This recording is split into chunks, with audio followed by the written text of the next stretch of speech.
Have you ever felt like you're wearing a mask, pretending to be someone you're not just to fit in? That sensation when you're sitting in a room full of people, laughing at the right moments, nodding at the appropriate times, yet feeling completely disconnected from your true self. It's as if you're watching yourself perform from somewhere high above, an actor in a play who has forgotten the authenticity of their own character. This experience of disconnection is not just uncomfortable, it can be profoundly painful. Like being trapped in a hall of mirrors where every reflection shows a slightly distorted version of yourself, never quite capturing who you truly are beneath the surface. I understand this feeling, the weight of maintaining these facades, the exhaustion that comes from constantly monitoring your words and actions to ensure they meet others' expectations.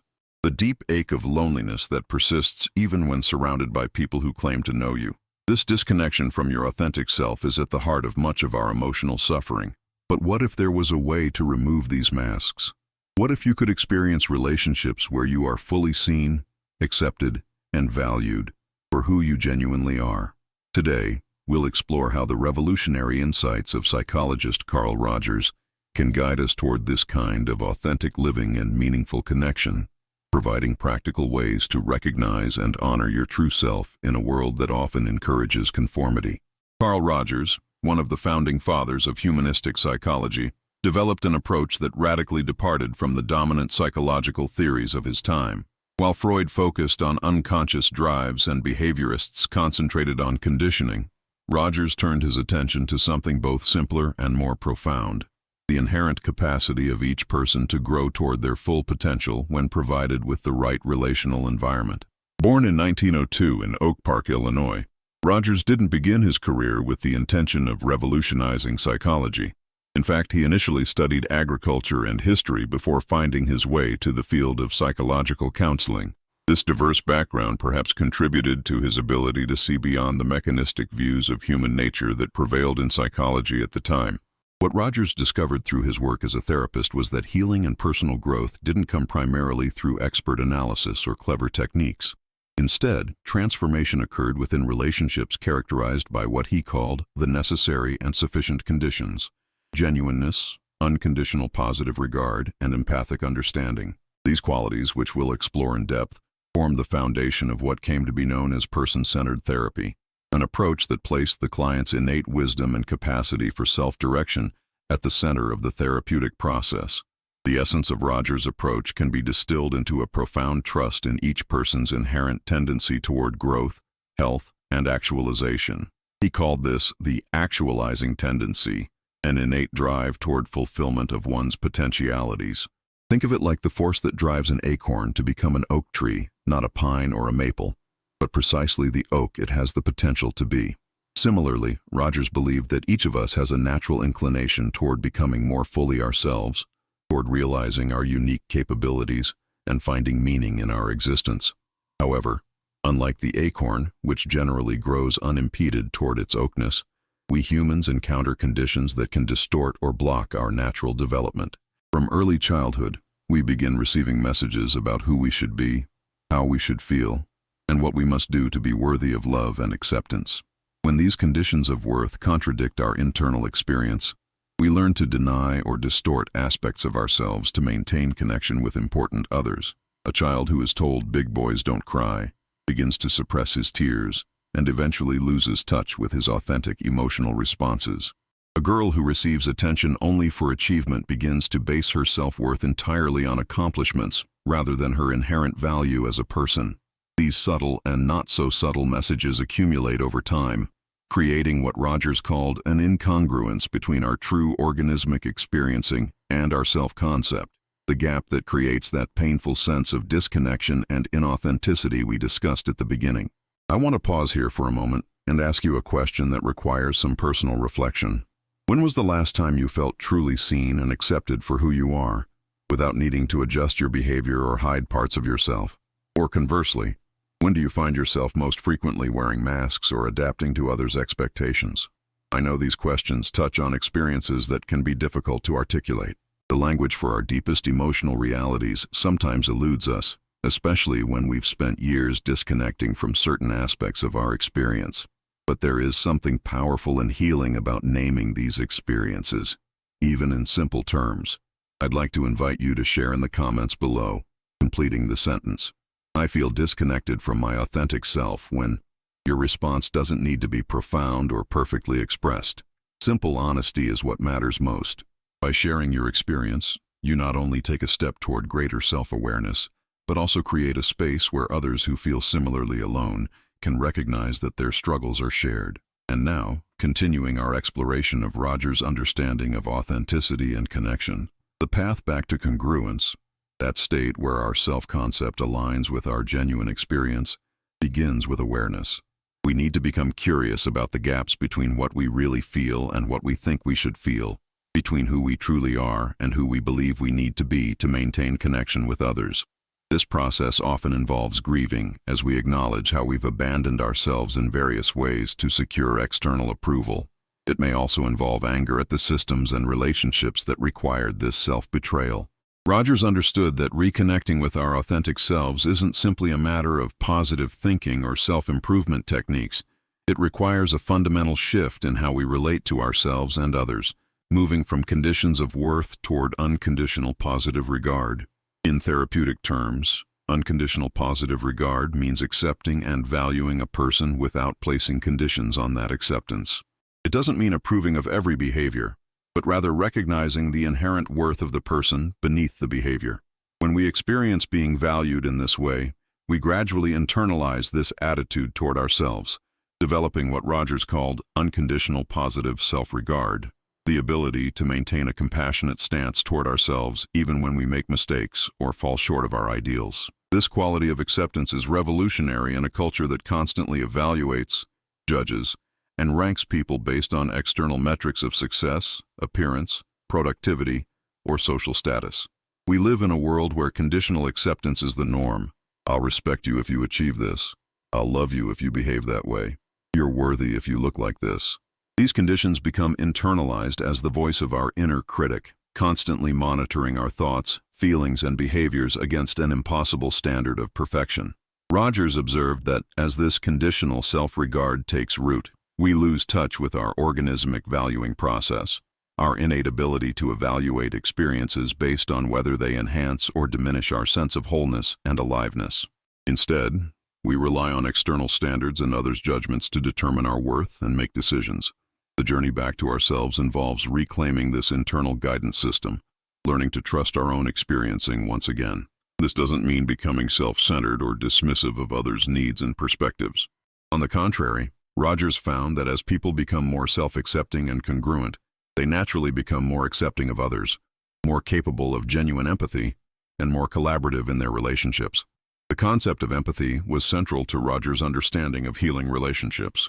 Not to be confused with sympathy or mere intellectual understanding, empathic understanding involves entering the private perceptual world of another person as if it were your own, while maintaining awareness that it is not your world. It means sensing the feelings and personal meanings the other person is experiencing and communicating this understanding back to them without analyzing, judging, or trying to fix their experience. When someone truly feels understood in this way, something remarkable happens. Aspects of experience that have been denied or distorted can gradually be reintegrated into awareness. Parts of ourselves that we've hidden away out of fear of rejection begin to emerge, tentatively at first, then with growing confidence as they meet with acceptance rather than criticism or dismissal. Through empathic understanding, we create a psychological safety that allows for greater wholeness and authenticity. This doesn't mean that difficult or painful feelings magically disappear. Rather, they become part of the full spectrum of human experience that we can acknowledge and move through, rather than getting stuck in or defining our entire identity around. When Rogers began articulating these ideas in the 1940s and 50s, they represented a radical departure from both Freudian psychoanalysis and behavioral approaches. Rather than viewing the therapist as an expert who diagnoses and treats the client's problems, Rogers saw the therapeutic relationship as a partnership where the therapist's primary role is to provide the conditions in which the client's innate capacity for growth and healing can flourish. He challenged the medical model's emphasis on pathology, focusing instead on the potential for positive development present in every person. This perspective shift extended beyond therapy to revolutionize how we think about education, parenting, management, and conflict resolution. In education, Roger's influence can be seen in student-centered learning approaches that respect the child's natural curiosity and capacity for self-directed learning. In leadership and organizational development, his emphasis on authentic communication and respect for individuals' intrinsic motivation has transformed how we understand effective management. Even in the realm of international conflict resolution, Rogerian principles of empathic listening and acknowledging others' perspectives have proven powerful in breaking through entrenched positions and finding common ground. What makes Roger's approach so universally applicable is that it addresses fundamental human needs that transcend cultural and historical contexts. The need to be seen, heard, and accepted, the need for authentic self-expression, and the need for meaningful connection with others. Research across diverse cultures confirms that these relational qualities contribute significantly to psychological well-being, regardless of specific cultural values and practices. While the expression of authenticity may vary across cultures, the experience of congruence between one's internal reality and external behavior appears to be universally associated with greater psychological health. This doesn't mean that the path to authenticity looks the same for everyone. For some, it might involve speaking up more assertively and claiming space for their needs and perspectives. For others, it might mean learning to listen more deeply and finding balance between self-assertion and receptivity to others. The beauty of Roger's approach is that it doesn't prescribe specific behaviors or outcomes, but rather creates conditions in which each person can discover their own unique path toward greater wholeness and more satisfying relationships. One of the most powerful aspects of Roger's work is his recognition that the relationship between authenticity and belonging is complex and often painful. Many of us learn early in life that showing our true selves leads to disconnection rather than deeper connection. We discover which parts of ourselves are acceptable in our family systems, school environments, and social circles, and we adapt accordingly, suppressing or exaggerating certain qualities to maintain belonging. Over time, this adaptive strategy becomes so automatic that we lose awareness of the choices we're making and the authentic feelings and needs we're setting aside. We may achieve a kind of belonging, but it comes at the cost of genuine connection, both with ourselves and with others. True belonging, Roger suggested, doesn't require us to sacrifice authenticity. On the contrary, it emerges from relationships where we can be fully ourselves and still be accepted and valued. However, finding or creating such relationships often means risking the pseudo-belonging we've established through conformity. This is the core dilemma many people face, holding on to relationships and communities where they feel partially accepted versus risking rejection by expressing their authentic selves. The journey toward authenticity isn't a one-time decision, but a continual process of small choices, moments of courage, where we choose to express something true rather than something safe. It might begin with simply acknowledging to yourself what you genuinely feel or think, without judgment. From there, you might share these authentic responses with people you trust, gradually expanding the circle of relationships where you can be more fully yourself. There will be setbacks and disappointments. Not everyone will welcome or respond positively to your authentic self-expression. Some relationships may not survive the shift from performing to being real. This is the grief that often accompanies growth, the necessary letting go that makes space for more nourishing connections. Rogers acknowledged that choosing authenticity can be lonely and disorienting, especially initially. When you've spent years navigating life based on external guidance and approval, learning to trust your own experience can feel like losing your compass. You may question your perceptions, doubt your feelings, and worry about the consequences of honoring your truth. This uncertainty is a natural part of reclaiming your inner authority, of moving from external validation to internal valuing. What sustains us through this challenging transition is finding even one relationship where we experience the conditions Rogers identified as essential for growth: empathic understanding, unconditional positive regard, and genuineness. This might be with a therapist, a trusted friend, a supportive partner, or a community that values authentic expression. Within such relationships, we experience the paradoxical truth that being fully ourselves doesn't lead to rejection but to deeper connection. We discover that our vulnerabilities, when met with acceptance, become bridges rather than barriers to intimacy. We learn that our unique perspective, when offered without imposition, enriches rather than threatens our relationships. Gradually, this experience of acceptance enables us to internalize a more compassionate relationship with ourselves. to extend the same unconditional positive regard to our own imperfect humanness that we've received from others. This self-acceptance becomes a stable foundation from which we can engage more authentically in all our relationships, creating a positive cycle where authenticity leads to deeper connection, which in turn supports greater authenticity. The implications of Roger's approach extend far beyond individual psychological health to the quality of our collective life. He recognized that the capacity for empathic understanding is essential not only for personal relationships, but for addressing the complex challenges we face as a society. In his later work, Rogers applied his principles to group processes, conflict resolution, and cross-cultural communication. He observed that when people feel heard and respected, even in the midst of significant disagreement, they become more open to considering different perspectives and finding creative solutions. Conversely, when people feel judged or dismissed, they tend to become more rigid in their positions and less able to engage constructively with others. This insight has profound implications for how we approach polarization and conflict in our communities and political systems. It suggests that creating spaces where diverse perspectives can be expressed and heard with respect and empathy, without requiring agreement, may be essential for moving beyond entrenched divisions toward more collaborative problem-solving. Rogers' vision for a more humane society wasn't naive or utopian. He recognized the systemic barriers to creating relationships and institutions based on empathy, authenticity, and respect for each person's inherent worth. Power imbalances, economic pressures, cultural conditioning, and fear all work against the vulnerable openness required for genuine meeting between people. Yet he maintained that even small movements toward greater authenticity and empathic understanding could have ripple effects, gradually transforming our relationships and institutions from within.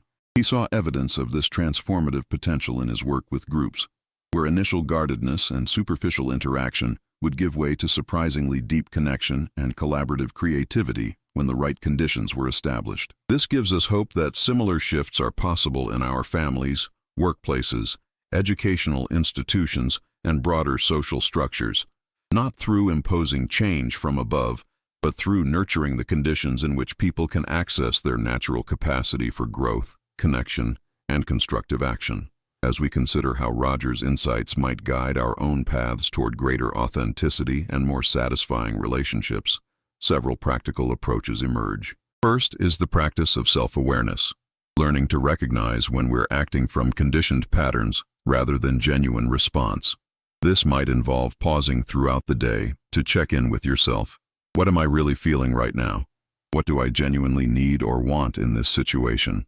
Over time, this simple practice helps re-establish contact with your organismic experiencing, your body's wisdom about what enhances or diminishes your sense of aliveness and well-being.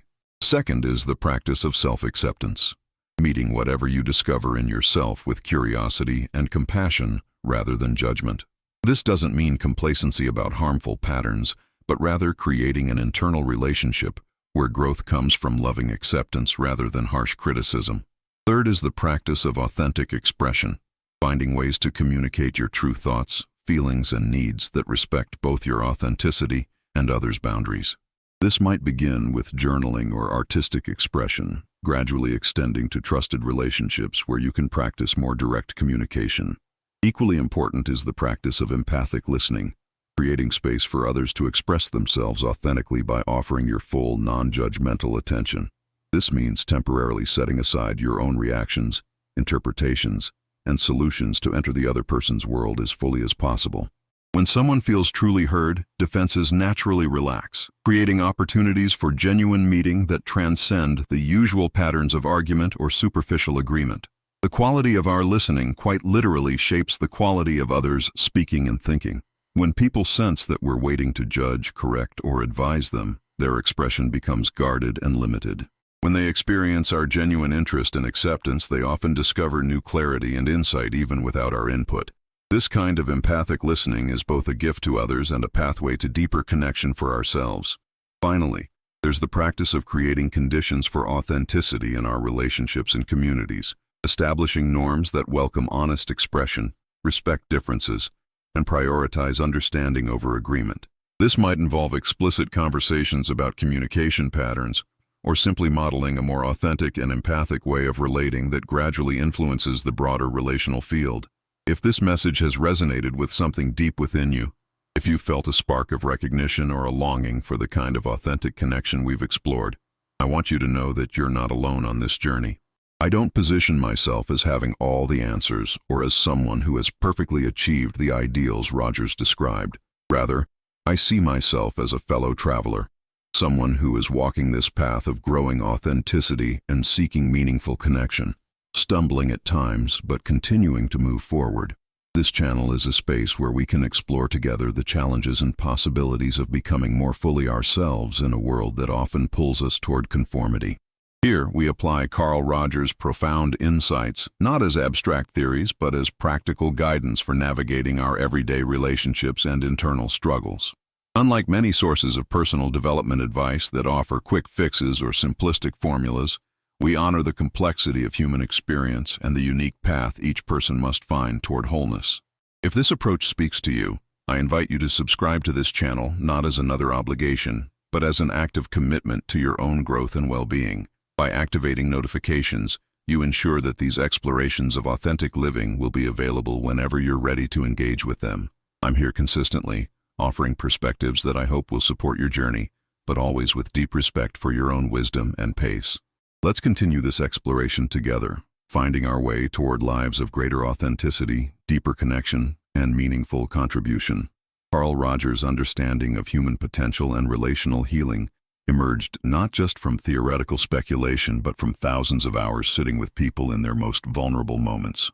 What he witnessed repeatedly was the remarkable capacity for growth and positive change that emerges when people experience genuine acceptance and empathic understanding. This observation led him to articulate what became known as the self-actualization tendency, the innate drive toward greater complexity, autonomy, and creative expression that exists in all living organisms.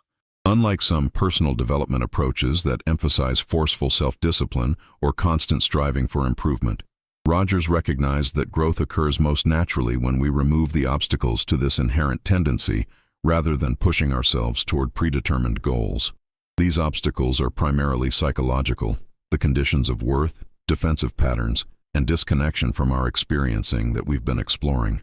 As these barriers dissolve through accepting relationships and growing self-awareness, energy previously used for maintaining defenses becomes available for creative living and meaningful contribution.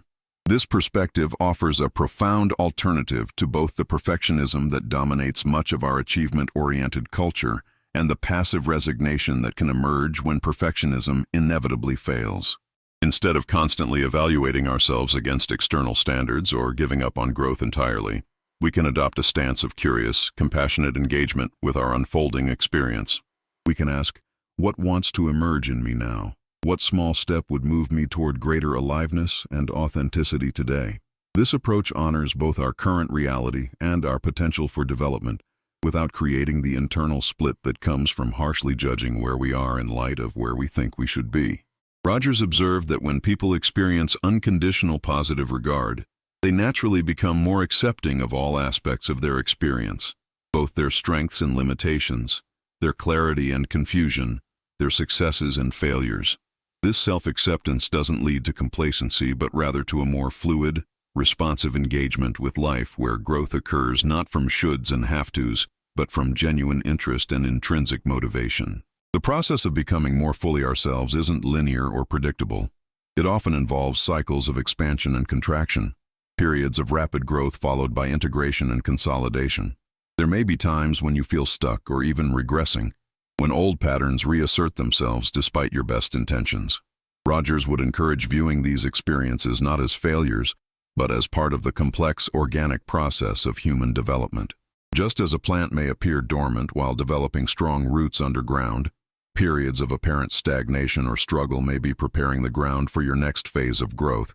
This perspective invites patience and trust in the process rather than the harsh self-judgment that often accompanies perceived lack of progress. It also challenges the quick-fix mentality prevalent in much personal development literature, recognizing that meaningful change typically occurs gradually through consistent small choices rather than dramatic transformations. Each time you pause to check in with your authentic experience rather than automatically responding from conditioned patterns, each moment you extend compassion to a struggling part of yourself rather than criticism, you're strengthening neural pathways of awareness and self-acceptance that will support continued growth. One of the most liberating aspects of Roger's approach is his emphasis on process rather than fixed states or outcomes. He spoke of becoming a person rather than achieving personhood, of movement along a continuum rather than reaching a destination. This orientation aligns with contemporary understandings of neuroplasticity and post-traumatic growth, recognizing that we are always in process, always capable of new learning and development regardless of age or past experience. It also offers freedom from the tyranny of comparison that plagues so many of us. When we understand growth as an individual unfolding, rather than progress toward a standardized ideal, we can celebrate our unique developmental path without measuring ourselves against others' journeys. This doesn't mean abandoning discernment or the capacity to evaluate whether our current choices are enhancing or diminishing our sense of aliveness and connection. Rather, it means grounding that discernment in our own experiencing rather than external metrics of success or normality. It means recognizing that what constitutes authentic living for you will look different from what it means for someone else, and that this diversity enriches rather than threatens our collective life. The relational dimension of authenticity that Rogers emphasized offers a crucial corrective to individualistic interpretations of self-actualization that sometimes emerge in personal development contexts. Being authentic doesn't mean disregarding others' needs or feelings in favor of self-expression. Rather, it involves bringing our genuine presence to our relationships, expressing ourselves honestly while remaining open to others' experience. Rogers observed that as people become more accepting of their own complex inner lives, they naturally become more accepting of others' complexity as well. The either-or thinking that characterizes defensive states, either I matter or you do, either my perspective is right or yours is, gives way to both and possibilities where different needs and viewpoints can coexist within the larger field of relationship. This shift from opposition to inclusion doesn't mean abandoning boundaries or always accommodating others' preferences. It means engaging with differences from a place of security in your own worth and genuine curiosity about the other's experience, rather than from defensive self-protection or rigid certainty. From this ground of self-acceptance and openness, creative solutions often emerge that honor the core needs and values of all involved, even when specific preferences differ. The implications of Rogers' work extend to how we understand and address psychological suffering. Rather than viewing anxiety, depression, and other forms of distress primarily as disorders to be eliminated, his approach invites us to see them as meaningful communications from parts of ourselves that need attention and integration. Symptoms often represent attempts to cope with difficult experiences or protect vulnerable aspects of the self in the absence of adequate support and understanding. When met with acceptance rather than judgment or suppression, these protective strategies gradually become unnecessary as new, more flexible responses develop. This perspective doesn't minimize the very real suffering that accompanies psychological distress or suggest that serious conditions don't require professional support. Rather, it offers hope that even profound suffering can be a doorway to growth when approached with compassionate awareness and appropriate support. It also reminds us that psychological health isn't the absence of difficult emotions or challenging periods, but rather the capacity to experience the full range of human feeling while maintaining a fundamental sense of wholeness and the ability to respond flexibly to changing circumstances. One of the most valuable contributions of Rogers' approach is his recognition that the quality of our attention shapes our experience in profound ways. When we meet ourselves with harsh judgment or impatient demands for change, we actually reinforce the disconnection and self-alienation that underlie many of our struggles. Conversely, when we bring curious, compassionate awareness to whatever we're experiencing, space opens for natural movement and integration. This principle applies equally to our relationships with others.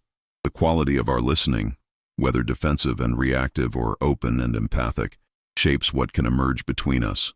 Rogers described the profound impact of truly being heard. When I have been listened to and when I have been heard, I am able to reperceive my world in a new way and to go on. It is astonishing how elements that seem insoluble become soluble when someone listens. How confusions that seem irremediable turn into relatively clear-flowing streams when one is heard. This capacity to listen, both to ourselves and others, with attentive, non-judgmental presence, is perhaps the most practical and transformative skill we can develop from Roger's work. It doesn't require special techniques or extensive training, though it does benefit from practice. It begins simply with the intention to be fully present to whatever is arising, without needing to fix, change, or judge it. As we continue exploring the practical applications of Roger's insights, it's worth considering how his approach to authenticity might guide us through specific relational challenges. Take, for example, the common experience of conflict in close relationships. When differences arise, our conditioned response is often to defend our position, convince the other person we're right, or withdraw to protect ourselves from potential rejection. These reactions tend to escalate conflict or create distance rather than leading to resolution.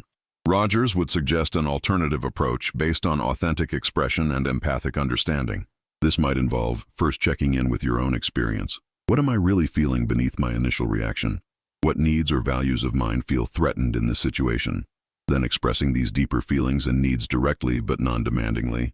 I'm feeling anxious because connection with you is really important to me, and I'm worried we're growing distant. This vulnerable authenticity creates an opening for genuine dialogue that simple assertion of opinions or positions doesn't. Equally important is extending empathic understanding to the other person's experience, even when it differs significantly from your own. I'd like to understand how you're experiencing this situation. What feels important to you here? This approach doesn't guarantee agreement or harmony, but it does create conditions where creative solutions can emerge, and where the relationship itself can deepen through the process of working through differences.